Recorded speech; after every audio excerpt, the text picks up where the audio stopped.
5 more horrifying mythical creatures that'll mess with your sleep schedule. This one drowned her own damn children, held them under the water until they stopped struggling. Late at night, near rivers in Mexico, people still hear her crying, "Ay, mis hijos, my children." If you hear that sound, run. That's creature number 1. Let's get into it. La Llorona, the weeping woman. Her name literally means the crier in Spanish. And trust me, she's got a damn good reason to cry. She was beautiful, like stupidly beautiful. The most gorgeous woman in her entire village. And she knew it. She was that annoying kind of beautiful, where she made sure everyone else knew it too. She married this wealthy, powerful guy, and they had children together. Everything was perfect. Until one day, she saw him with another woman. Her husband was cheating on her, and she completely lost it. That night, her children asked where their father was. She took them to the river. She looked at them, and then she held them under the water until they stopped struggling. When she realized what she'd done, she screamed and threw herself into the river after them. But death? Death was not her escape. She woke up on the riverbank at dawn, soaking wet, calling for her children, searching everywhere. They were gone, and she's been searching ever since. Now, La Llorona wanders rivers at night, dressed in white, sobbing uncontrollably. "Ay, mis hijos, oh my children." If you hear her crying, run. Don't look, just run. Because if she sees your children, she'll think they're hers, and she'll take them into the river, where they'll never come back. To this day, people in Mexico and throughout Latin America report hearing her cries near water. Parents tell their kids to stay away from rivers after dark, or La Llorona will get them. Which is honestly just solid parenting advice. Rivers are dangerous as hell. Scare your kids with the murder ghost, whatever gets the job done. If you thought a mother drowning her own children was dark, buckle up, because things are about to get significantly more disgusting. The Nuckelavee, a demon from the Orkney Islands of Scotland. And this thing is so revolting that even saying its name out loud was considered dangerous. Nobody knows what it looks like when it's chilling in the ocean. But a guy named Thomas claimed he saw it on land, and he described it in impressive detail. Picture this: a man's torso, no legs, just a torso, fused directly onto a horse's back. Like a rider, except the torso is literally attached to the horse. They're one creature. The man's arms are super long and can reach the ground from where he sits on the horse, and on top of his shoulders is an absolutely massive head, like 3 feet in diameter, just enormous. Oh, I forgot to mention the best part. The entire creature has no skin. Zero skin, anywhere. You can see black blood pulsating through yellow veins. The whole thing, just exposed muscles and veins everywhere. The horse head has this giant gaping mouth that sprays toxic vapor, and one single eye, burning red like a flame. Its breath was believed to wilt crops, kill livestock, and cause plagues, just by breathing near you. In 1722, the people of Orkney started burning seaweed to make soap and glass and improve farming soil. You know, boring practical stuff. The problem, the smoke from burning seaweed, absolutely enraged the Nuckelavee. It went on a rampage, destroying crops, spreading disease, killing cattle and horses.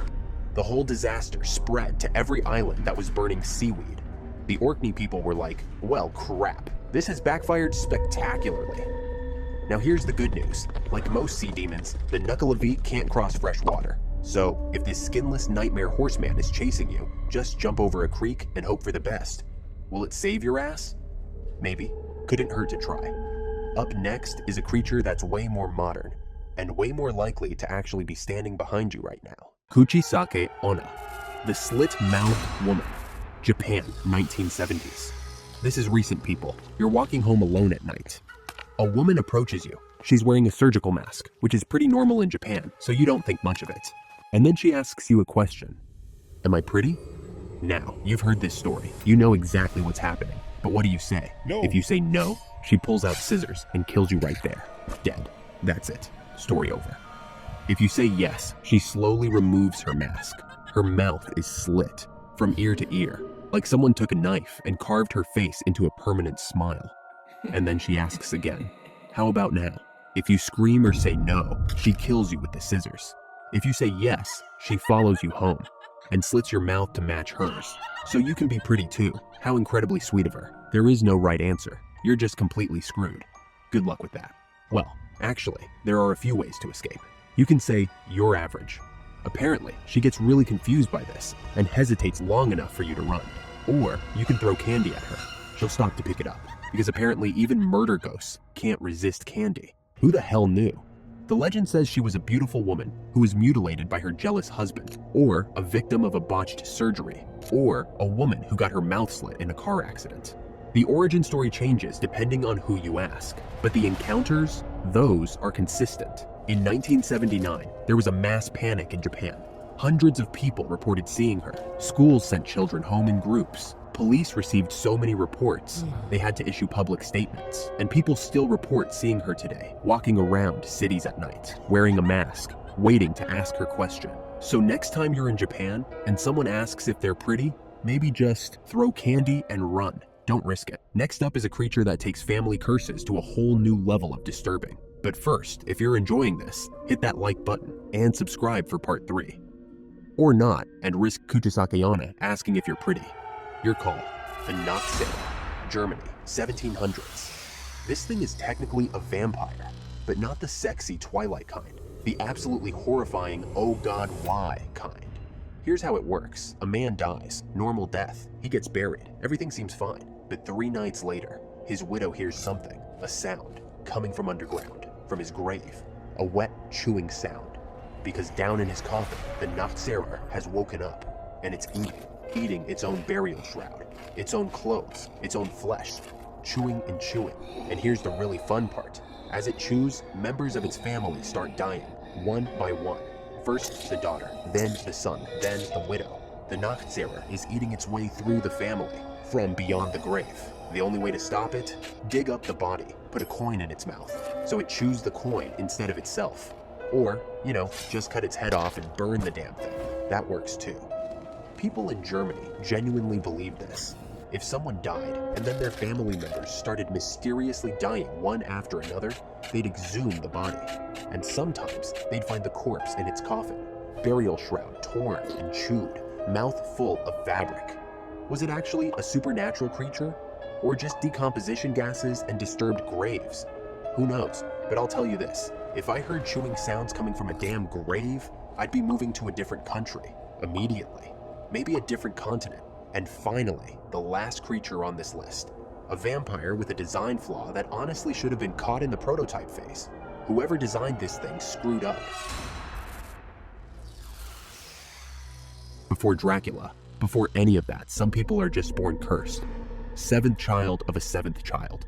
Born with a tail, born with extra hair, red hair. Any of these things? Congrats, you might be a Strigoi. You live your life, you die. And 3 days later, you claw your way out of your grave. You're now a full Strigoi, undead, hungry, with supernatural strength. You can shapeshift into animals, wolves, bats, cats, whatever you need. And you drink blood, obviously. It's a vampire, that's the whole deal. Now here's where it gets interesting. Most vampires, you stake them through the heart, they die. Easy. One and done. Not the Strigoi.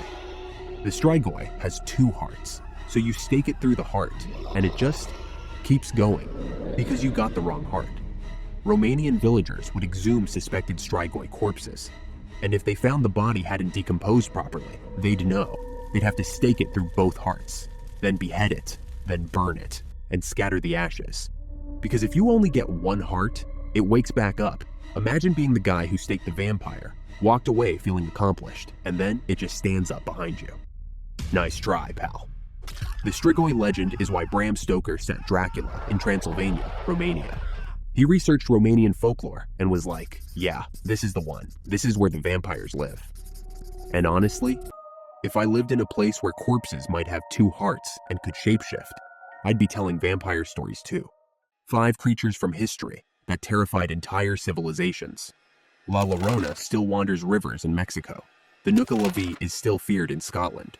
Kuchisake-Onna is still reported in Japan. Which one disturbed you the most? Let me know in the comments. And if you want part 3, tell me which part of the world I should cover next. Don't forget to subscribe, or La Llorona might mistake you for one of her children. Just saying. See you in the next one.